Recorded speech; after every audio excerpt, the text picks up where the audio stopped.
Selamat malam, perkenalkan nama saya Gefrin Elia dari Prodi Rekayasa Perancangan Mekanik angkatan 24. Di sini saya akan menjelaskan tentang tugas kedua dari mata kuliah Teknik Otomasi dan Kendala-kendala. Di sini nama lengkap saya yaitu Gefrin Elia dengan NIM 4004022465147 dari kelas kerjasama 3D. Baiklah, di sini saya akan menjelaskan tentang instalasi MATLAB dan dasar Simulink. Dosen pengampu saya yaitu Pak Rofik Cahyo Prayogo, Sarjana Teknik, Magister Teknik. Yang pertama, dasar sistem dinamis. Dengan beberapa poin yaitu Laplace Transformation dan Transfer Function, pemodelan sistem mekanik, elektrik, dan hidrolik, kemudian pengenalan sistem kontrol dengan menjelaskan dengan diagram blok. Adapun Laplace Transformation dan Transfer Function, secara umum, transformasi Laplace dalam otomasi kendali adalah alat matematis untuk mengubah persamaan diferensial sistem kendali atau dalam kurung domain waktu menjadi persamaan aljabar domain Laplace atau domain S. Secara garis besarnya dari domain T menjadi domain S. Yang lebih mudah diselesaikan dan dianalisis. Laplace itu seperti alat sulap matematika. Kalau ada persamaan ribet, pakai turunan-turunan, Laplace bisa mengubahnya jadi persamaan yang lebih gampang. Hanya pakai perkalian dan pembagian. Jadi dari dunia waktu, lama, detik, pindah ke dunia S, domain lebih gampang untuk dihitung. Oke guys, selanjutnya bisa dikatakan transformasi Laplace ini yaitu menyederhanakan perancangan controller dan analisis stabilitas sistem kendali yang kemudian hasil solusinya ditransformasikan kembali ke domain waktu menggunakan transformasi Laplace inverse untuk mendapat respon sistem yang sebenarnya. Adapun poin dari transfer function atau fungsi transfer adalah representasi matematis dari sistem linear invarian terhadap waktu dalam kurung LTI yang menggambarkan hubungan antara input dan output sistem. Fungsi ini dihitung sebagai rasio transformasi Laplace output terhadap transformasi Laplace input dengan kondisi awal 0 dan disajikan dalam domain frekuensi domain S untuk menyederhanakan analisis dan pemodelan sistem kontrol. Transfer function itu seperti resep dapur dalam sebuah sistem. Bisa dibilang kalau dikasih input begini, hasil outputnya akan menjadi seperti ini. Ibarat kamu tuang susu itu sebagai input, kemudian transfer function itu sebagai resep. Bisa dibilang susu itu lewat sedotan dikocok sedikit dan keluar milkshake sebagai outputnya. Lanjut, adapun pemodelan sistem dalam tugas kedua ini yaitu mekanik, elektrik, dan hidrolik. Dalam representasi matematis dari sistem yang melibatkan massa, pegas, dan peredam. Kemudian dalam poin elektrik, representasi matematis dari rangkaian listrik, resistor, induktor, kemudian kapasitor. Dengan menggunakan panduan hukum Kirchhoff. Adapun dalam hidrolik, representasi matematis dari aliran fluida dalam pipa, katup, atau tabung dengan hukum unitas dari fluida itu sendiri, Li.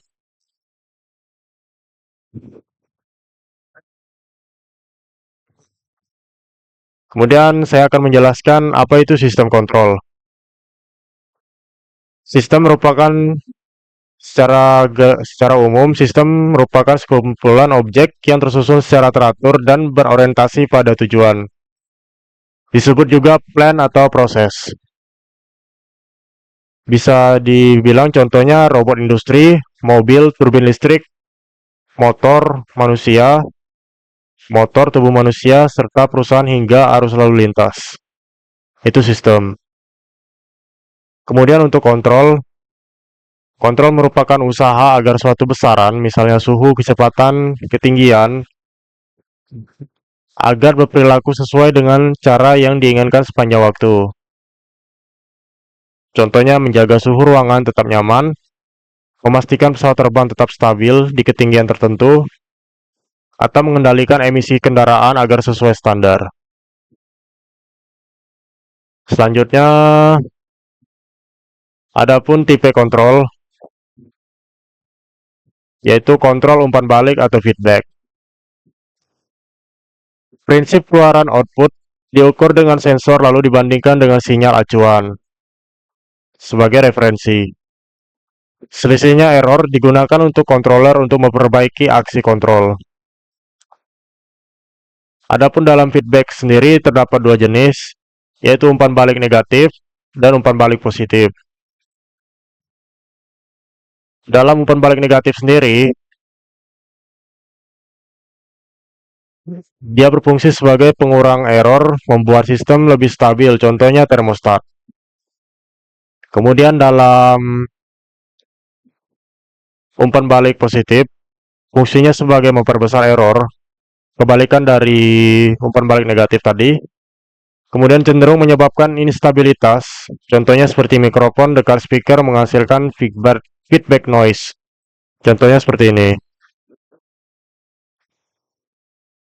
Selanjutnya ada poin control loop terbuka, yaitu open loop.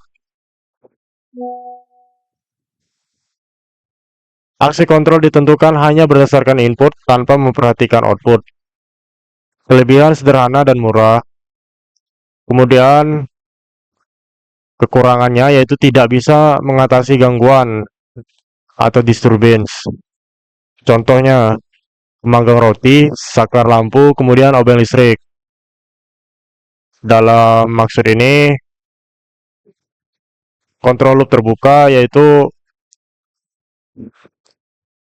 kontrol yang hanya berjalan otomatis dan tidak bisa mengatasi gangguan dari luar.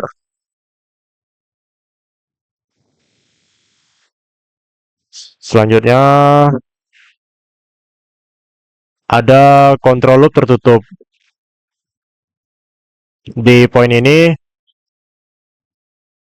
kontrol loop tertutup memanfaatkan umpan balik dari output untuk menyesuaikan input. Kelebihannya itu dapat menolak gangguan, mengurangi error, dan lebih handal. Kekurangan lebih kompleks dan berpotensi tidak stabil bila desainnya buruk. Contoh penerapan pada kontrol loop tertutup ini berupa cruise control mobil, sistem pendingin ruangan otomatis, kemudian robot pada industri.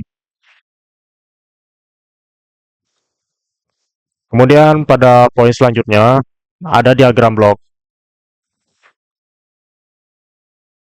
Pada diagram blok sendiri di sini digambarkan secara sederhana berupa input dalam kurung R atau referensi.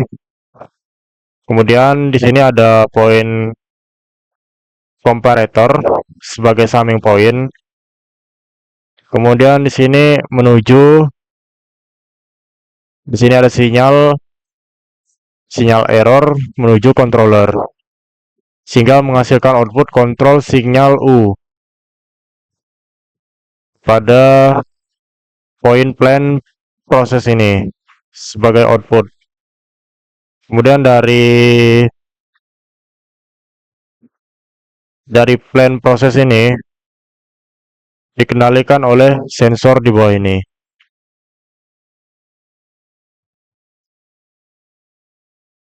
Adapun fungsi setiap komponen. Input R referensi, sinyal acuan atau target yang diinginkan. Adapun fungsi dari komparator atau summing point, membandingkan input dengan output yang diukur, menghasilkan error R sampai Y. Kemudian controller, fungsinya memproses sinyal error dan menghasilkan aksi kontrol U untuk memperbaiki kinerja sistem. Adapun plan atau proses, sistem utama yang dikendalikan misalnya motor, robot, atau tungku. Kemudian pada output Y, respon aktual dari sistem. Kemudian adapun fungsi dari sensor atau feedback elemen, mengukur output dan mengirimkan kembali ke comparator. Kita next ke slide selanjutnya. Di sini sudah habis. Di sini saya akan menjelaskan tentang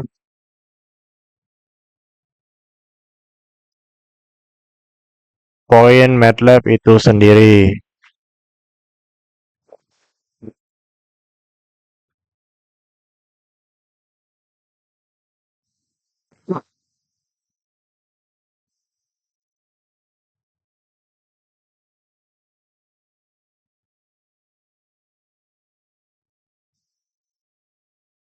Adapun diagram blok sederhana yang dapat saya jelaskan, pertama-tama kita masuk ke aplikasi MATLAB versi 2024. Kemudian kita masuk ke Simulink.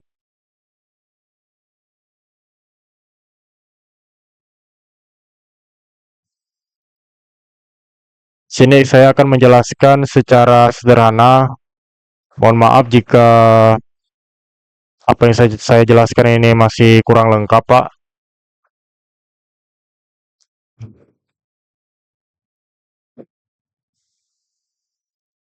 Kita sudah masuk ke Simulink-nya. Kemudian di sini kita akan mencontohkan beberapa item dari Simulink itu sendiri. Kita buka pada library browser, kemudian menuju Simulink. Sini saya akan menggunakan source.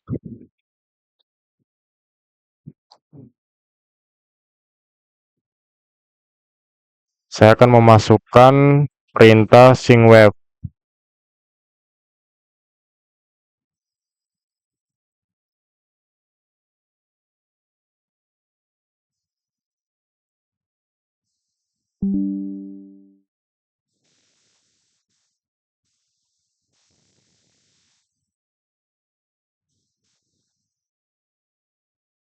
Saya akan membuka perintah syncwave.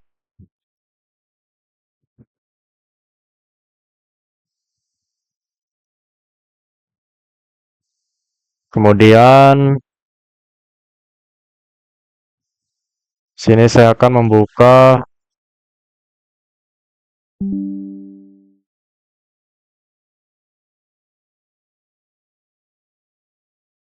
perintah scope.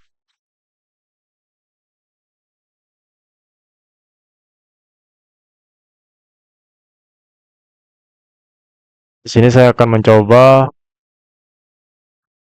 untuk menjalankan perintah berikut, sehingga di sini kita akan menghasilkan, jika kita open, menghasilkan gelombang output dari syncwave itu sendiri, sinkronisasi gelombang itu sendiri.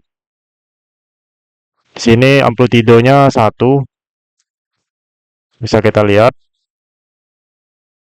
Oke, kemudian saya akan menambahkan fitur gain Saya menambahkan fitur gain. Ini ya saya lepas. Sini fitur gain.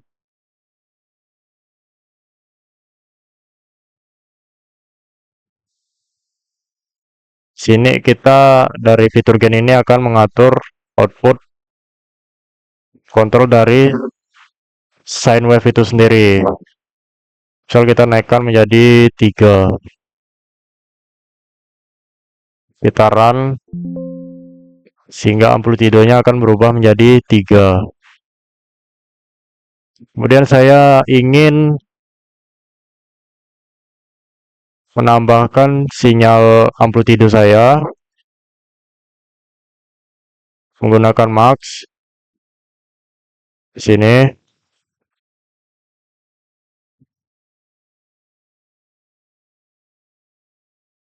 menggunakan max. Di sini saya hapus dulu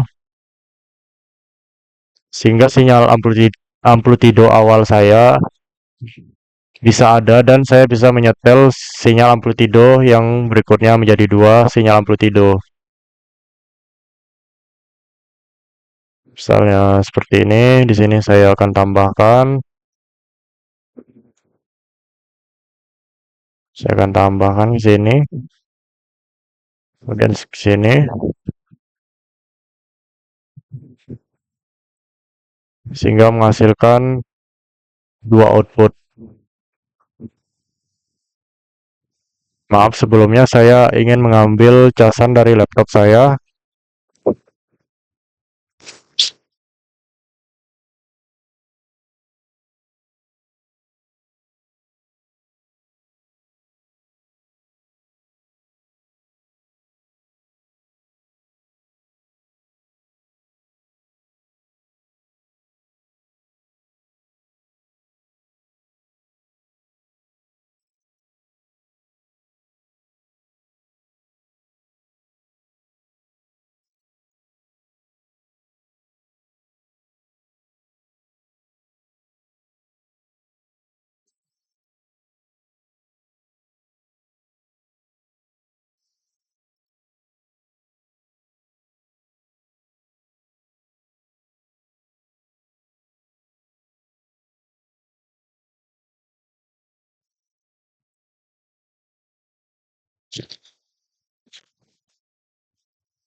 Baik, saya lanjutkan lagi.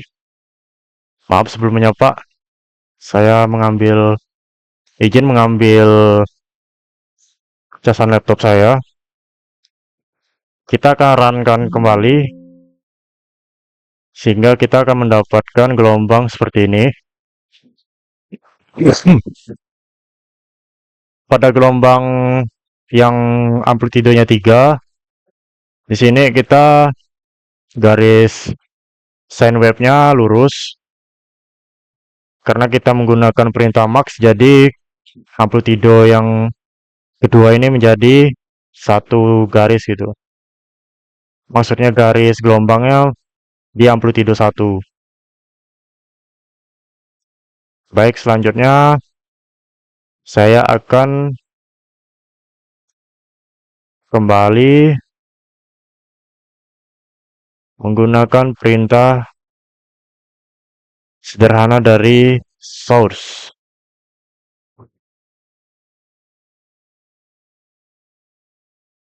Seperti sine wave ini tadi. Kemudian kemudian steps. Kemudian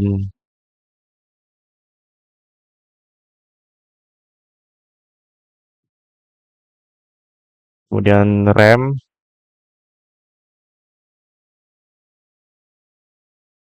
Kemudian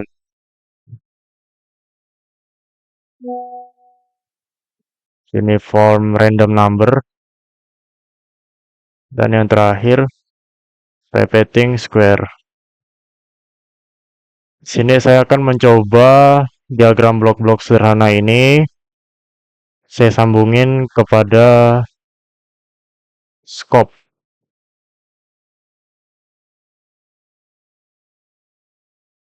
Ini scope 1, scope 2, ini scope 3, kemudian ini scope 4, kemudian ini scope 5. Oke,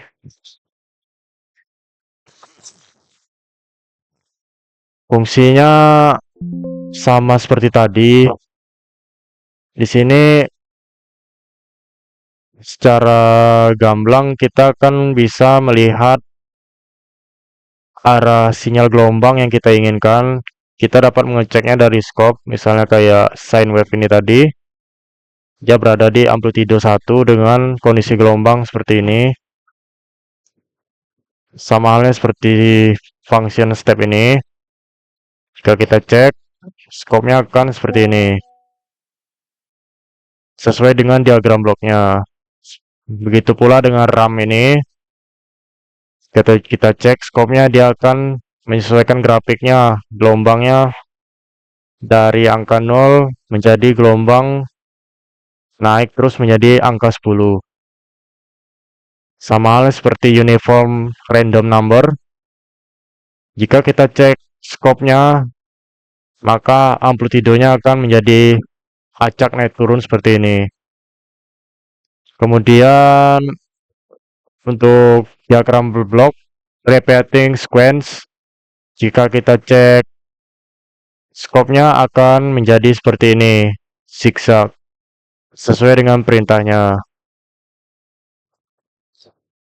Mungkin itu beberapa materi yang dapat saya jelaskan. Mohon maaf Pak jika masih banyak kekurangan. Mohon maaf jika dalam video ini banyak materi yang tidak dapat saya jelaskan dan saya sampaikan. Mohon maaf sebesar-besarnya. Sekian dari saya. Terima kasih. Saya Gavin Elia, pamit undur diri. Terima kasih Pak.